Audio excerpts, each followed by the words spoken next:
Alors David, aux États-Unis, on a remarqué que S&P 500 a connu son plus haut historique cette semaine. Qu'est-ce que vous pouvez nous dire concernant cette valeur?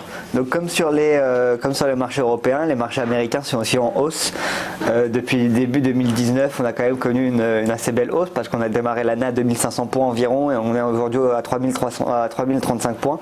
On est sur un plus haut, notamment dû aux bonnes nouvelles entre l'accord entre la Chine et les États-Unis, l'accord commercial qui devrait être trouvé. Et donc ça booste en ce moment le S&P. Faut pas oublier qu'on est en période de résultats.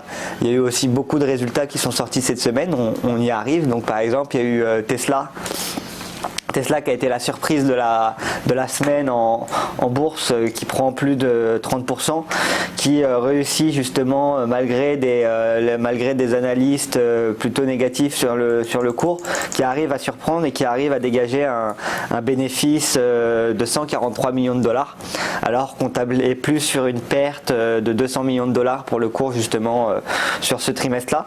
Il faut savoir qu'au premier semestre, Tesla avait perdu plus de 1 milliard de dollars. Donc c'est quand même une assez bonne nouvelle, et donc un titre qui fait l'actualité. Donc ensuite de ces bonnes nouvelles de résultats, il y a aussi l'usine en Chine qui arrive, la Gigafactory de Tesla qui arrive pour pouvoir produire plus de modèles, et donc intéressant. Ça a été l'une des entreprises qui à la suite des résultats ont le plus performé. Là on le voit clairement sur le graphique. On a commencé à 250 dollars environ la semaine. On a eu un gap assez impressionnant, et aujourd'hui on a redépassé les 300 dollars. Donc titre intéressant à suivre, même si on est sur un point haut, peut-être attendre un repli avant de se replacer sur le cours, mais en tout cas à suivre et à voir ce que ça donnera d'ici les prochains jours, étant donné qu'il y a plutôt de bonnes nouvelles pour Tesla suite à ces résultats assez surprenants.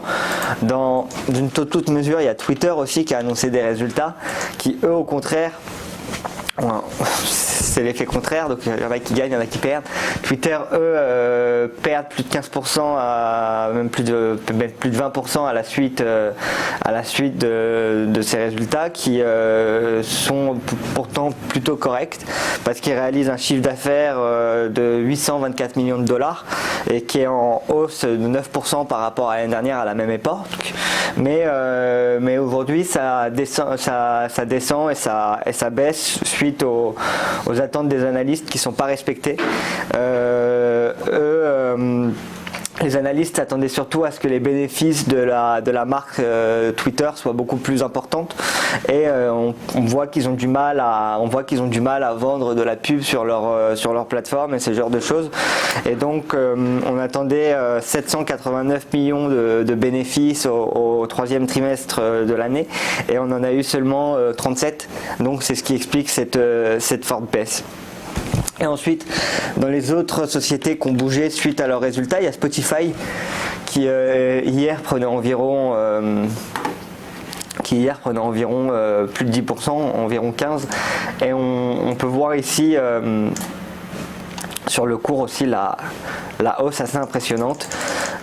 Spotify qui arrive à faire bien, notamment grâce au podcast. Ils ont racheté en 2019, ils ont racheté 2 sociétés. Ils ont acquis Gimlet et Encore. Gimlet qui est un producteur de podcasts, et Encore qui fournit des outils de monétisation pour ce genre de contenu. Et aujourd'hui, ils ont vu une hausse assez impressionnante justement de l'écoute des podcasts et de la durée d'écoute des podcasts. Et en plus de ça, une bonne nouvelle pour Spotify, c'est qu'ils détiennent eux-mêmes les podcasts, et donc ils ont les droits sur leurs podcasts, contrairement aux musiques où ils doivent redistribuer derrière les revenus aux investisseurs.